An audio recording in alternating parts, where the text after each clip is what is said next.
ਬੰਦਾ ਸੀ ਕੋਈ ਬਿਮਾਰ। ਉਹ ਇੱਕ ਡਾਕਟਰ ਕੋਲੋਂ ਆਪਣਾ ਇਲਾਜ ਕਰਵਾਉਂਦਾ ਸੀ, ਦਵਾਈ ਸ਼ਵਾਈ ਲੈਂਦਾ ਸੀ। ਇੱਕ ਦਿਨ ਉਹ ਕਲੀਨਿਕ ਉੱਤੇ ਗਿਆ ਨਾ ਦਵਾਈ ਲੈਣ ਵਾਸਤੇ, ਤੇ ਲੋਕਾਂ ਨੇ ਦੱਸਿਆ ਕਿ ਡਾਕਟਰ ਸਾਹਿਬ ਕਲੀਨਿਕ ਬੰਦ ਕਰ ਗਏ ਨੇ।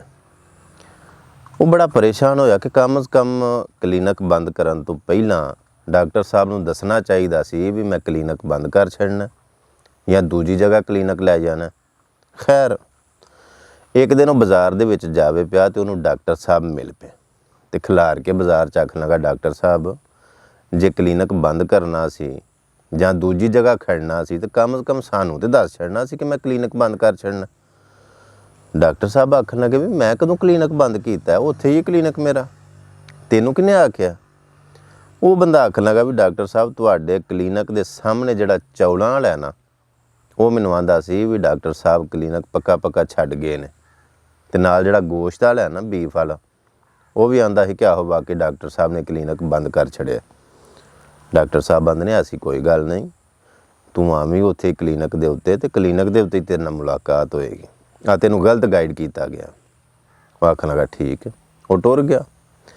ਡਾਕਟਰ ਸਾਹਿਬ ਸਿੱਧੇ ਆਪਣੇ ਕਲੀਨਿਕ 'ਤੇ ਗਏ ਤੇ ਸਾਹਮਣੇ ਚੌਲ ਵਾਲੇ ਨੂੰ ਪੁੱਛਣ ਲੱਗੇ ਕਿ ਯਾਰ ਤੂੰ ਕਿਉਂ ਲੋਕਾਂ ਨੂੰ ਮਿਸਗਾਈਡ ਕਰਨਾ, ਮੈਂ ਕਦੋਂ ਕਲੀਨਿਕ ਬੰਦ ਕੀਤਾ? ਨਾਲ ਹੀ ਉਹ ਗੋਸ਼ਤ ਵਾਲੇ ਨੂੰ ਬੁਲਾ ਲਿਆ ਕਿ ਉਰਾ ਨਾ, ਤੁਸੀਂ ਲੋਕਾਂ ਨੂੰ ਆਂਦੇ ਹੋ ਕਿ ਮੈਂ ਕਲੀਨਿਕ ਬੰਦ ਕਰ ਛੱਡਿਆ, ਮੇਰੇ ਬਾਰੇ ਹੋਰ ਵੀ ਲੋਕਾਂ ਨੂੰ ਤੁਸੀਂ ਗਲਤ ਗਾਈਡ ਕਰਦੇ ਹੋ, ਕਿਉਂ ਇੰਜ ਕਰਦੇ ਹੋ?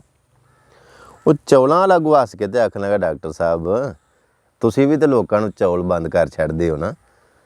ਤੇ ਉਹ ਗੋਸ਼ਤ ਵਾਲਾ ਵੀ ਆਖਣ ਲੱਗਾ, ਆਹੋ ਡਾਕਟਰ ਸਾਹਿਬ ਸਹੀ ਆਂਦਾ ਪਿਆ, ਆ ਤੁਸੀਂ ਗੋਸ਼ਤ ਵਾਲੇ ਨੂੰ ਵੀ ਮਨਾ ਕਰ ਦਿਓ ਕਿ ਵੱਡਾ ਗੋਸ਼ਤ ਨਾ ਖਾਇਆ ਕਰੋ, ਐਲਰਜੀ ਕਰਦਾ, ਚੌਲ ਜਿਹੜੇ ਨੇ ਬਹੁਤੇ ਖਾਦੇ ਚੰਗੇ ਨਹੀਂ ਹੁੰਦੇ। ਤੇ ਜੇ ਤੁਸੀਂ ਆਪਣੀ ਇਹ ਦੁਕਾਨਦਾਰੀ ਕਰਨੀ ਹੈ ਨਾ, ਮਤਲਬ ਕਲੀਨਿਕ ਚਲਾਉਣਾ ਹੈ, ਤੇ ਇਹ ਸਾਡੀ ਵੀ ਦੁਕਾਨਦਾਰੀ ਹੈ। ਗੋਸ਼ਤ ਵਾਲਾ ਆਖਣ ਲੱਗਾ ਵੀ ਸਾਡੀ ਵੀ ਦੁਕਾਨਦਾਰੀ ਹੈ।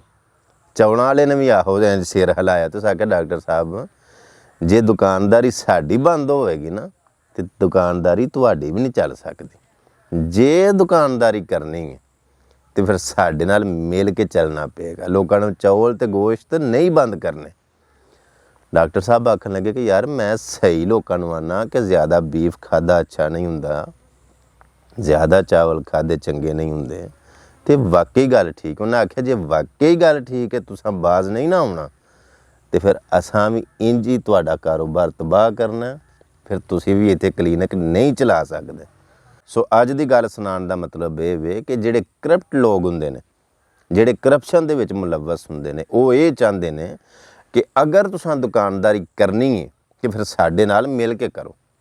ਅਗਰ ਸਾਡੀ ਦੁਕਾਨਦਾਰੀ ਖਰਾਬ ਕਰਕੇ ਤੇ ਤੁਸੀਂ ਆਪਣੀ ਦੁਕਾਨਦਾਰੀ ਕਰਨਾ ਚਾਹੋ ਤੇ ਸਾਡੀ ਤੇ ਖਰਾਬ ਹੋਣੀ ਹੀ ਹੋਣੀ ਹੈ ਨਾ, ਤੇ ਅਸੀਂ ਤੁਹਾਡੀ ਵੀ ਖਰਾਬ ਕਰਕੇ ਛੱਡਾਂਗੇ। ਲੇਕਿਨ ਮੈਂ ਇਹ ਕਹਿਣਾ ਕਿ ਅਗਰ ਜਿਹੜੇ ਪਾਸੇ ਸਾਰੇ ਹੀ ਪੇ ਚੱਲਦੇ ਨੇ, ਜੇ ਉਸੇ ਪਾਸੇ ਚਲੀਏ, ਅਲੱਗ ਮੁਖਤਲਿਫ ਰਾਸਤਾ ਨਾ ਚੁਣੀਏ, ਤੇ ਫਿਰ ਭੇਡਾਂ ਵਾਲੀ ਮਿਸਾਲ ਹੀ ਹੋ ਗਈ ਨਾ ਕਿ ਸਿਰ ਸੁੱਟ ਕੇ ਬਸ ਜਿੱਧਰ ਸਾਰੇ ਟੁਰੇ ਨੇ ਟੁਰਦੇ ਜਾਓ।